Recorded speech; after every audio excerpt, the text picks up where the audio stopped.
Icy， 好多謝你接受我嘅訪問，好先介紹一下你嘅狀況先。最主要咧，其實我覺得就係好夜瞓嘅，同埋咧瞓覺嘅時候咧，我基本上每2個鐘就會起身一次噶啦。咁我夜瞓，譬如我1、5瞓咁樣啦，咁我就3點、5點、7點都會醒嘅。但係其實咧，我應該起身嘅時間係8點20分先至，應該個鬧鐘響我先醒，應該係咁嘅。好大原因就係我仲係活喺呢個香港嘅時間，咁就覺得瞓得唔好咯，同埋日頭係好眼瞓嘅。呢個狀況維持咗幾耐啊？10年8年呢啲時間。係因為你工作需要係咪啊？係工作會緊張咯，即係香港一返工9點就會嘭嘭聲啲嘢就會飛過嚟噶啦嘛，咁樣咯，因為個心理上睇下有咩事咯。咁啊 Icy 嘅工作令到佢好緊張，所以佢個神經系統咧係一個我哋叫做 beta 嘅 brain wave， 即係我哋個腦咧 keep 住係一個作戰狀態，你隨時都要準備一啲嘢，咁所以嗰個腦佢唔能夠 tune 到去一個比較放鬆嘅狀態。喺呢個 pattern 底下，對你嘅生活有咩嘅反應咧？其實成日都係會覺得攰嘅咁樣咯，咁可能到中午11、2點就已經好眼瞓嘅，其實咁咯。但係要做嘢咁啊，咁其實唔會瞓嘅。咁跟住就可能有啲煩躁啦。咁可能人哋問多我2句嘢，我就已經一夜就彈咗過去啊，咁樣咯。屋企人就最硬食呢啲情況咯。一講完之後就已經覺得哎呀咁樣咯，咁就唔係幾好嘅，我覺得我都幾傷感情。咁你覺得對於你個記憶嘅能力有冇啲咩嘅影響？哎呀，記憶能力真係每況愈下，真係好差㗎記憶。呢幾年，特別呢幾年咧係好明顯好差嘅。差到咩狀況咧？就係咧，譬如我個 office 喺屋企樓上嘅，咁我要落樓下，可能攞隻杯咁啊，唔記得咗攞杯。咁落到樓下就係落到樓下，已經唔記得咗自己落去做咩啦。即係其實個記性好差咯，特別呢幾年。係，我都聽過有啲。跟住翻上樓上喎，翻咗去樓上啊，冇攞隻杯嘅，又落翻樓下，咁就都幾多呢啲狀況。關係上影響到啦，因為人同人之間可能你嗰個接受度啊、容忍度低咗啊，因為你瞓得唔好啊，咁所以你個情緒容易高漲，咁就喺嗰一位咧可能會影響關係。第二咧就係你個腦啊，佢已經 full 咗 overload 咗啦，你仲要再執啲入去，佢運算唔到。你喺呢10年裏邊，你做過啲乜嘢去幫自己咧？其實冇㗎。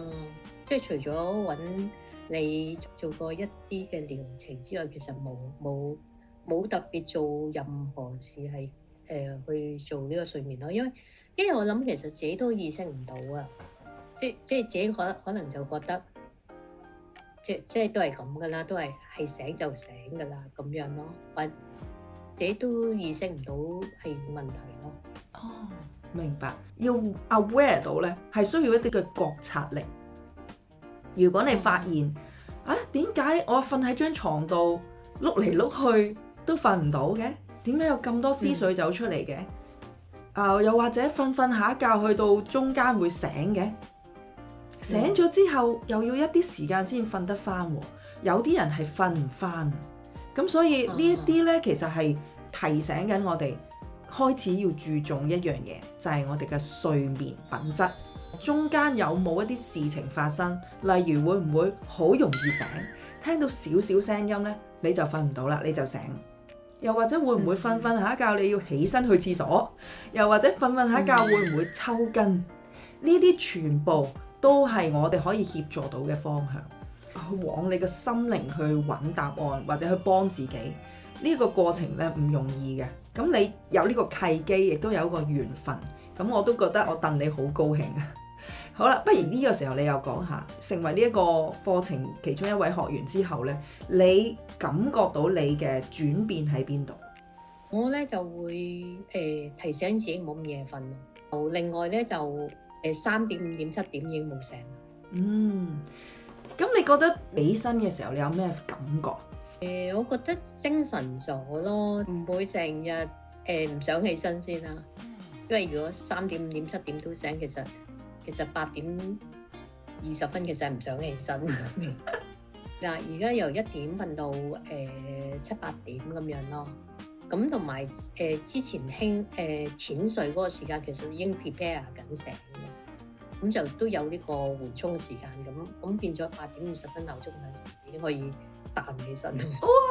即刻好有動力咁去做你今日要做嘅嘢。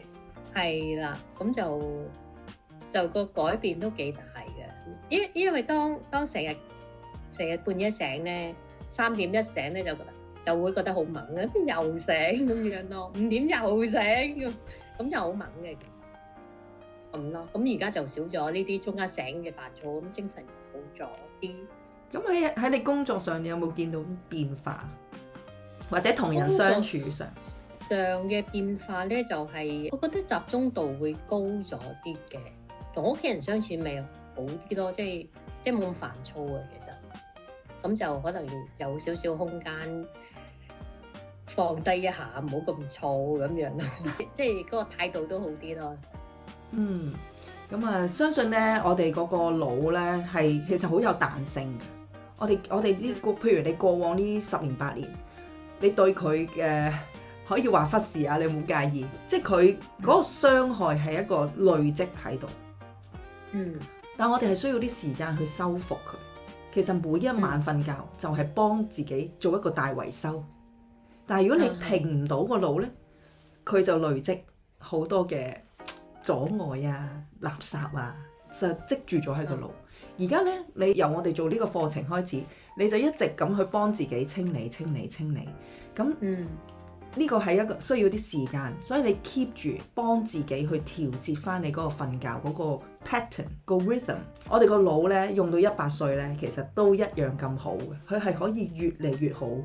所以千祈唔好相信話我幾多歲，所以咧我個腦係咁噶啦，唔係咁樣。我哋個大腦係非常之有彈性，只要你識得去愛佢，只要你識得揾到嗰個宇宙嘅道啊，你就合道咧，你自然就會係保護、修養佢。你係會越嚟越精靈，你會記得更加清晰，你會更加可以發揮你嘅創意。瞓覺係我哋一個好重要嘅一個環節。方大同大家都應該有印象，好可惜嘅就係佢一路都冇辦法好好咁瞓覺。咁所以就算佢食幾健康嘅食物都好，睡眠呢一部分對整個人都係好重要。你又可唔可以講下少少？你覺得成個過程係對你嚟講，你覺得係點樣嘅一個感受？其實就只係喺嗰個過程入邊好放鬆啦。Amanda 就會帶我去一個狀態咯。個狀態入邊其實係自己嚟㗎咋，即係自己去處理自己一啲嘅問題。嗱，因為阿 Icy 咧，佢而家係身處喺法國嘅，佢係一位國際品牌顧問，業務咧非常之廣泛。咁佢係每日都好大壓力，係好多嘅工作要處理啦。咁由於 Icy 喺法國，我喺英國，咁我哋係點樣做療愈呢？我哋就係透過個 mon 啦、Zoom 啦，咁喺呢一個咁嘅狀態底下去做呢個療愈。當其時咧，我只係需要引導阿 Icy 喺法國佢而家呢個工作嘅地方放鬆，係喺一個進入一個冥想嘅狀態，係透過一呼一吸之間進入去心靈嘅狀態。呢個過程你係覺得係由你自己主導啊，定係 Amanda 主導？我諗個過程係自己內在嘅情況咯。咁 Amanda 個角色對於我嚟講，我就覺得係一個引導同埋俾我知道我下一步要做啲咩狀況。但係整個過程都係由你自己一手一腳去幫自己去轉化嗰個困擾，係咪？係啦，冇錯啦。而結果你係成功咗啊！恭喜你。係。咁如果啦，而家有一啲人佢喺睡眠上邊，可能就好似我哋正話所講，可能會抽筋，可能會半夜醒，又或者瞓極都瞓唔到，又或者佢已經試過好多方法啦，都冇辦法解決到呢個問題。咁你有啲咩想同佢哋講呢？我覺得可以先了解一下上呢個課程咯。我覺得先了解下自己嗰個問題，跟住再去盡快處理咯，唔好拖咯，因為對身體真係唔好㗎。而家你就感受到啦，可能嗰個轉化就係喺你身上已經成功發生咗。咁其實因為喺我呢10幾年嘅經驗裏邊，我發覺好多人佢哋嘅問題可能係仔女嘅問題，可能係夫妻之間嘅問題，可能係金錢上、事業上面嘅問題，可能都會困擾住我哋個頭腦，冇辦法轉換到個 brain wave。咁所以呢一點呢，其實正正就係我哋每個人自己都可以幫到自己。咁喺 Icy 身上，你就係嗰個可以幫到自己嘅人。我哋都見證好多人都可以做到。咁好希望將呢一套嘅理念，透過呢一個課程，去讓更加多人受惠。因為你愛返自己呢一個小小嘅動作，原來對你成個人生，以至到你嘅家庭，以至到你嘅事業，都會有好大嘅影響。咁喺呢度我恭喜你先，多謝 Icy。咁喺度我亦都想訪問下 Icy，你嘅工作又可唔可以簡單介紹一下，讓我哋了解你有幾咁繁忙嘅，或者你而家係涉獵咗啲乜嘢嘅範疇？我嘅工作咧，主要咧就係幫一啲品牌落地發掘咯。咁一般就係啲內地品牌嚟嘅。我係想開展歐洲市場，開展法國市場咯。咁我就會幫佢做嘅品牌落地，包括點樣喺法國開始賣佢嘅產品啦，點樣合規合法賣啦。咁就另外點樣啲貨嚟到法國啦，倉儲啊、物流啊呢啲，咁我哋都會做嘅。咁就成個配套，同埋都可以幫佢哋寄售咯。咁我哋就會做一系列呢啲服務咯，而家。咁生產完之後就可以連結你啦，係咪咁樣？係啦，冇錯，只要佢有個產品，咁就可以嚟揾我哋傾，同埋佢產品可唔可以做到合規咯？即係譬如好似無人機咁，佢太大隻啦，大過25公斤嘅就唔合規咯，我呢邊咁就做唔到啦。咁就首先要睇嗰件貨係唔係合規先咯。咁合規的話咧，之後嘅部署咧，我哋都可以做到。有好多嘅 checking 啊，有好多嘅條例要去斟酌。咁啊，係啊，冇錯。咁你主要係做邊啲行業啊？我哋比較專業係做電子科技產品嘅，即係譬如係手機啊、平板電腦啊、無人機啊、機械人呢類咯。咁另外有啲產品我哋都會做嘅，譬如服裝咯。都好闊喎。你做咗一個好嘅 product， 你都要可以分銷出去呢個世界。總之喺歐洲做生意，如果係有生產嘅話，就可以揾你，係咪咁樣？係啦，冇錯啦，好好。生產就可以。我喺度呼籲下，因為呢，如果你想做生意做得好呢，你一定要揾個高能量嘅人。咩叫高能量呢？佢瞓得好呢，佢有健康嘅體魄，精明啦，好有創意。因為我接觸到 Icy 咧，我會覺得佢係一個好負責任嘅人。佢講咗俾你聽，佢會做嘅，佢會幫到你做嘅。所以揾一個 partner 咧，你一定最緊要係揾一個高能量嘅人。咁我覺得，因為 Icy 佢而家已經調節咗佢自己嗰個睡眠質素，佢係一個充滿咗力量啊，有能量去處理所有嘅關係。咁所以咧，我會覺得喺咁樣嘅氛圍底下去合作做生意咧，一定係事半功倍。